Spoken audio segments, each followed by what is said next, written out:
मीठे रस से भर्यो रे राधा रानी लागे, महारानी लागे। मन खारो खारो जमुना जीरो पानी लागे। जमुना जी तो गारी गारी राधा गोरी गोरी। वृंदावन में धूम मचावे बरसाने की गोरी। आहा, बोलो श्याम सुंदर श्री जमुने महारानी की जय, गिरिराज धरण की जय, श्री वल्लभाधीश की जय, गोसाई जी परम दयाल की जय। भक्त वृंदो, मेरे जीवन आधार दोनों भैया कृष्ण और श्री बलराम के चरणारविंद, जो नित्य प्रति श्री धाम नंदगांव में ब्रजमंडल में विराजते हैं और अपने अनन्य भक्तों के ऊपर, ब्रज भक्तों के ऊपर निरंतर अपनी कृपा को अवगाहित करते हैं। उन्हीं दोनों भैया कृष्ण बलराम के श्री चरणों में इस दास की बारंबार नमन प्रणाम दंडोत जय श्री कृष्ण। किशोरी राधा रानी नित्य प्रति श्रीधाम बरसाना में विद्यमान ब्रजेश्वरी रासेश्वरी किशोरी राधा रानी की कृपा पूरे संसार के ऊपर अवगाहित होती है। पूरा संसार जैसे गंगा और यमुना की धारा से शीतल है, उसी प्रकार किशोरी राधा रानी की कृपा से इस जगत में, इस संसार में सुख शांति और समृद्धि बनी हुई है। उन्हीं की दिव्य कृपा के फल स्वरूप आप नित्य प्रति श्री ठाकुर जी की पुष्टि मार्ग के संपूर्ण रहस्य को श्रवण करते हैं। गोवर्धन नाथ श्री गिरिराज जी महाराज के श्री चरणों में बारंबार ढोक दंडवत और प्रणाम करके हम अपनी वाणी को आज के लिए प्रारंभ करें। गिरिराज जी श्री गोवर्धन नाथ जी हमारे ऊपर और हम सब के ऊपर अपनी कृपा बनाए रखें। आप सभी भक्त वृंदों को हमारी तरफ से सादर जय श्री कृष्ण। आहा, आप नित्य प्रति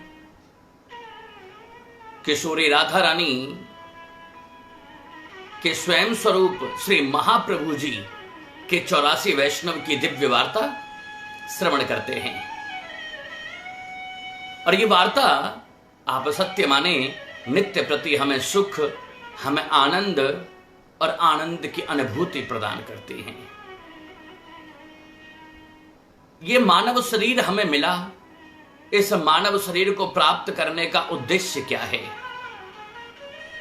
मानव शरीर को प्राप्त करके हमें क्या इस संसार में करना चाहिए ताकि हम मनुष्य योनि में जन्मे हैं, मनुष्य योनि के ऐसे कर्म हमसे हों कि हम ये प्रमाण कर सकें कि हम मनुष्य थे, हम पशु तुल्य अपना जीवन ना जिए।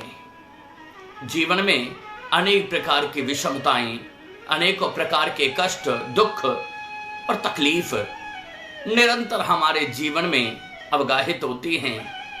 एक दुख से छूटते हैं, दूसरा दुख प्रवेश कर जाता है। यही संसार की रीत है, यही संसार का चलन है और यही विधाता का विधान है।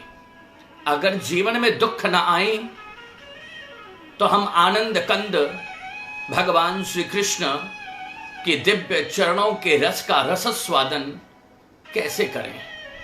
जब तक जीवन में दुख ना होगा हम भक्ति मार्ग पर चलेंगे नहीं। जितना अधिक सुख होगा उतना ही अहमता और अहंकार हमारे हृदय में नित्य प्रति बढ़ता जाता है। अहंकार हमारे पतन का कारण है और ठाकुर श्री कृष्ण के चरणों की भक्ति हमारे उद्धार का कारण है। इसलिए जनसाधारण के हृदय में अपनी दिव्य भक्ति को प्रदान करने के लिए श्री ठाकुर जी स्वयं किशोरी जी को श्री महाप्रभु जी के रूप में इस धराधाम पर अवतरित करते हैं और कहते हैं कि निकुंज में तुम्हारे माध्यम से ही ब्रज भक्त मुझसे दूर हुए और अब तुम ही कलयुग में जाकर जितने भी ब्रज भक्त हैं, जितने भी वैष्णव हैं, उन सब वैष्णवों को एकत्रित करके मेरे चरणों में समर्पित करो। और ये दिव्य वार्ता के माध्यम से महाप्रभु जी के जो 84 वैष्णव हैं, वो निकुंज में ठाकुर श्री कृष्ण के गले की जो माला टूटी है, उस माला के बीज ही ब्रज भक्त हैं। और महाराज इसी संदर्भ में एक अति रमणीय, आनंद कंद और ठाकुर जी की अनुभूति कराने वाली एक दिव्य वार्ता आज आप सुने। एक बड़े धनी सेठ जी हैं जिनका नाम है श्री पुरुषोत्तम क्षत्रिय। श्री पुरुषोत्तम जी जो बाबा भोलेनाथ की नगरी बनारस में रहते हैं। महाप्रभु जी ने स्वयं इनको ब्रह्म संबंध कराया, भगवतीय हैं। इनका जीवन अति भगवतीय है। नित्य प्रति ठाकुर जी की सेवा करना, ठाकुर जी को प्रसन्न करना या ठाकुर जी को सुख पहुंचाना श्री पुरुषोत्तम जी का परम ध्येय है। और इतनी भक्ति करते हैं ठाकुर जी का, इतना प्रेम करते हैं ठाकुर जी से कि श्री महाप्रभु जी इनके ऊपर रीझ जाते हैं और रीझ करके आज्ञा प्रदान करते हैं कि हे पुरुषोत्तम जी, जो भी परम वैष्णव तुम्हारी शरणागति आवे, उन्हें तुम नाम दान करना, उनका उद्धार मैं करूंगा। अब ये छोटी बात नहीं है कि स्वयं महाप्रभु जी अपने वैष्णव को ये कहें कि तुम नाम दान करना। नाम दान करने की कला या ये सुख तो केवल गोस्वामी परिकर को है, केवल महाप्रभु जी के परिकर को, उनके परिवार को है। लेकिन यहां अपने वैष्णव को भी ये सुख प्रदान करते हैं। ये अपने आप में गुरु और शिष्य के मध्य जो अनंत कोटि प्रेम की बौछार जब जीवन के ऊपर अवतरित होती हैं, तब ऐसा सुख प्राप्त हो पाता है। और तो और वार्ता जी में तो इतना भी लिखा है कि एक वैष्णव स्त्री जिनके कई वर्षों से कोई संतान नहीं है, श्री पुरुषोत्तम जी के पास आई कि आप परम भगवदीय हैं, आशीर्वाद प्रदान करो कि मेरे घर में पुत्र रत्न की प्राप्ति हो। श्री पुरुषोत्तम जी एक पात्र में जल लेकर और अपने सीधे हाथ का अंगूठा उस जल के अंदर डाल करके ब्रह्म संबंध के मंत्र से उस जल को सिद्ध करते हैं और सिद्ध करने के उपरांत ये अनुभूति और ये आशीर्वाद प्राप्त कराते हैं, प्रदान करते हैं, इस जल को तुम पियो, तुम्हारे घर में निश्चित एक भगवतीय पुत्र की प्राप्ति होगी। इतने बड़े परम वैष्णव हैं श्री पुरुषोत्तम जी। बाबा भोलेनाथ की दिव्य नगरी काशी बनारस में इनका निज निवास है। नित्य प्रति ये अपने घर में श्री ठाकुर जी की सेवा करते हैं, ठाकुर जी का श्रृंगार करते हैं, ठाकुर जी को राग सुनाते हैं, ठाकुर जी को सुंदर भोजन सामग्री सिद्ध करके आरोगने के लिए समर्पित करते हैं। ठाकुर जी स्वयं इनसे बड़े प्रसन्न हैं। एक दिन ये परम वैष्णव, परम भगवदीय श्री पुरुषोत्तम जी रात्रि के समय अपने घर में सो रहे थे। सोते सोते इनको स्वप्न आया और स्वप्ने में स्वयं बनारस के इष्ट जो भैरव बाबा के साथ नित्य प्रति विराजमान हैं, भगवान भोलेनाथ। भगवान शंकर श्री पुरुषोत्तम जी के स्वप्न में आए और आकर के कहा, पुरुषोत्तम, ठीक है, तुम वैष्णव हो, तुम वल्लभ कुल शिरोमणि के दिव्य तेज को प्राप्त हो, यह उचित है, और तुम अनाश्रय में नहीं जाना चाहते, इसलिए कभी मेरे दर पर नहीं आते हो, मुझे कोई आपत्ति नहीं। लेकिन पुरुषोत्तम जी, एक वैष्णव होने के नाते कभी कभी अपने ठाकुर जी का भोग लगा हुआ कुछ प्रसाद तो तुम मेरे लिए ला दिया करो। ऐसा स्वप्न जब देखा पुरुषोत्तम जी ने, अगले दिन सुबह स्नान ध्यान सेवा पूजा से निवृत्त होकर, फ्री होकर, इन्होंने श्री ठाकुर जी के आरोग्य हुए 2 पान के वीड़ा लिए और वीड़ा लेकर के सीधे महादेव के मंदिर में पहुंचे और वहां जाकर के वो दोनों पान के वीड़े भोलेनाथ की सेवा में समर्पित किए और समर्पित करके बड़े प्रेम से साधुवाद करते हुए कहा, हे भोले बाबा, आपको इस वैष्णव की तरफ से सादर जय श्री कृष्ण। यह कहकर वो पुनः वापस आए। तो जो मंदिर के पुजारी हैं, जो दिव्य ब्राह्मण हैं, उनके मन में बड़ा ये भाव अटपटा लगा कि एक तो ये कभी आते नहीं और आए भी हैं, तो ये 2 पान चढ़ा करके चले गए, ना दंडवत किया, ना जल चढ़ाया, ना पंचामृत से भोले बाबा को स्नान कराया। ये वैष्णव की रीति नहीं हो सकती। सभी ब्राह्मण श्री पुरुषोत्तम जी से कटने लगे। ये अहंकारी भक्त है, ऐसा भाव मन में लाने लगे। रात्रि में भोले बाबा उन ब्राह्मणों को स्वप्न में आकर के कहते हैं कि वो परम भगवदीय है, वो केवल अपने ठाकुर जी का आश्रय अपने जीवन में रखता है, इसलिए अपने इष्ट के अलावा किसी और के सम्मुख नतमस्तक होना, सिर झुकाना या कुछ मांगना, कुछ याचना करना, ये वैष्णव का कृत्य नहीं है। और वो परम भगवतीय है, इसलिए उसे परेशान भी मत करना, उनसे कुछ प्रश्न भी मत करना, ऐसा कहा। वह उन ब्राह्मणों के मन में कुछ सांत्वना हुई और उसके बाद श्री पुरुषोत्तम लाल जी जब भी बड़े बड़े मनोरथ होते हैं, अपने घर में ठाकुर जी मदन मोहन जी के दिव्य मनोरथ करते हैं, ठाकुर जी की सेवा करते हैं और मनोरथ के उपरांत कुछ प्रसाद लेकर भोले बाबा के सम्मुख बनारस में जाकर के काशी विश्वनाथ भोलेनाथ भोले बाबा के सम्मुख ठाकुर जी का प्रसादी कुछ भी कण जो रह जाता है वो लेकर के भोले बाबा को समर्पित करते हैं। भोले बाबा बड़े प्रसन्न हैं। बल्कि ऐसा भी वार्ता जी में आता है कि जब श्री पुरुषोत्तम लाल जी ठाकुर जी की वार्ता करते थे, सभी वैष्णव आते थे, तो भोले बाबा भी उन वैष्णवों में छुप करके सबसे पीछे बैठकर ठाकुर जी की दिव्य वार्ता को श्रवण करते थे। कई बार ठाकुर जी की सेवा करके श्री पुरुषोत्तम लाल जी अपने भगवतीय वैष्णवों के घर में जाकर ठाकुर जी की गाथा, ठाकुर जी की वार्ता, ठाकुर जी का कीर्तन करने जाते। रात्रि काफी हो जाती थी, इसलिए एक बार भोले बाबा ने भैरव को यह आज्ञा प्रदान की कि पुरुषोत्तम लाल जी बड़े लेट सवेर घर में आते हैं और तुम उनके घर के द्वार पर बाहर खड़े होकर उनके घर की चौकीदारी करो। एक समय पुरुषोत्तम लाल जी जब वापस आए और सामने भैरव बाबा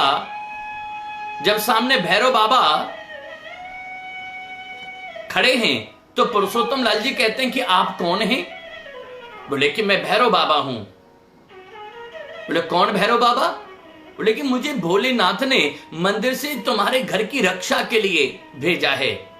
जब ऐसा सुना तो अनसुना करके अपने घर के अंदर प्रवेश किया और दरवाजा लगा दिया। वैष्णव को कभी किसी का आश्रय लेना ही नहीं चाहिए। इतना सुंदर ये दिव्य भाव, आहा। एक बार श्री महाप्रभु जी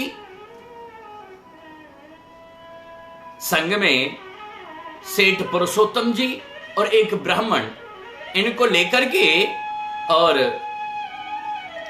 मंदार पर्वत पर पहुंचे, क्योंकि वहां श्री मधुसूदन जी विराजमान हैं ठाकुर जी के स्वरूप में।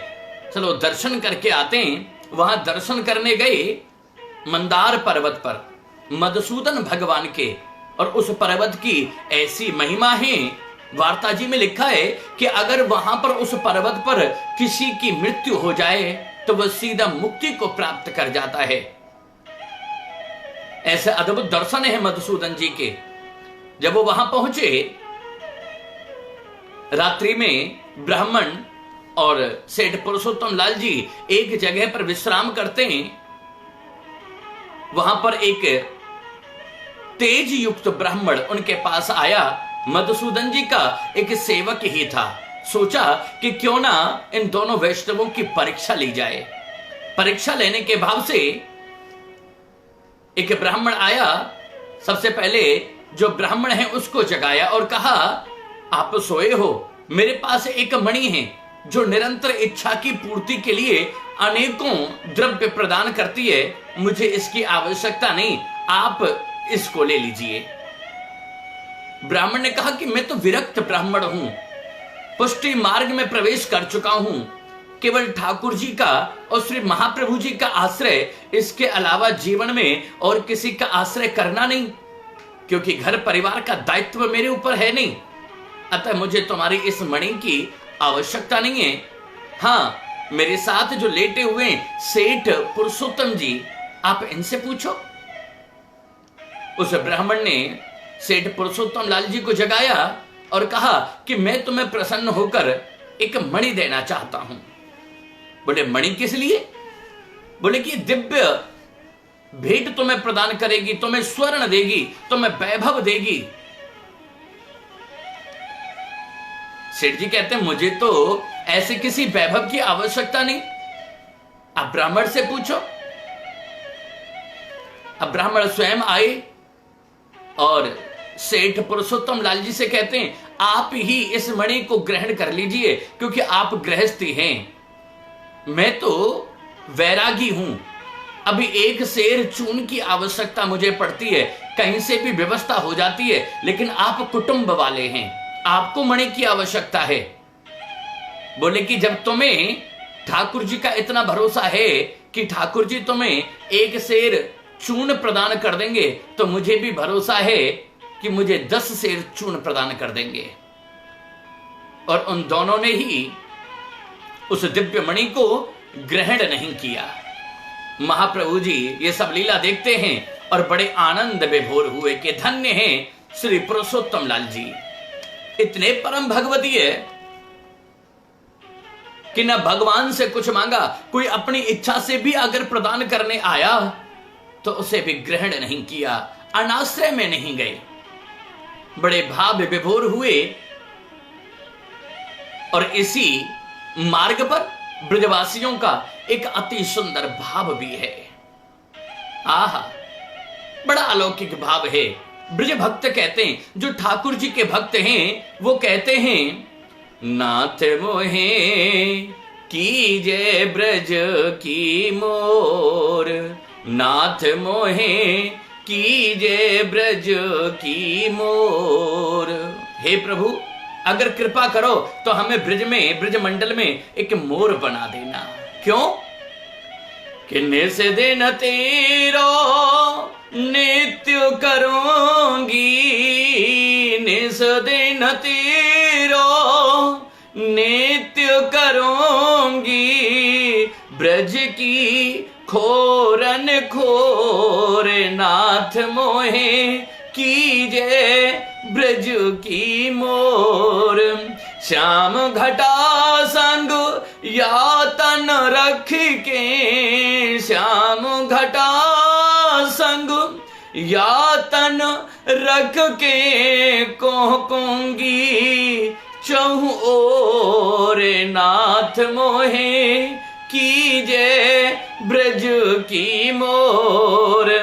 और मोर मुकुट माथे पर साजे, मोर मुकुट माथे पर साजे, देहूं पाख मरोरे, नाथ मोहे कीजे ब्रज की मोर। ब्रजवासी नो संग रास करूंगी, ब्रजवासी नो संग रास करूंगी, नाचू पंख मरोरे, नाथ मोहे कीजे ब्रज की मोर।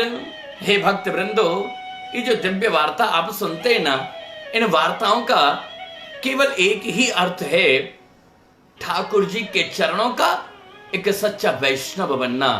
अगर जीवन में वैष्णवता नहीं आएगी तो हम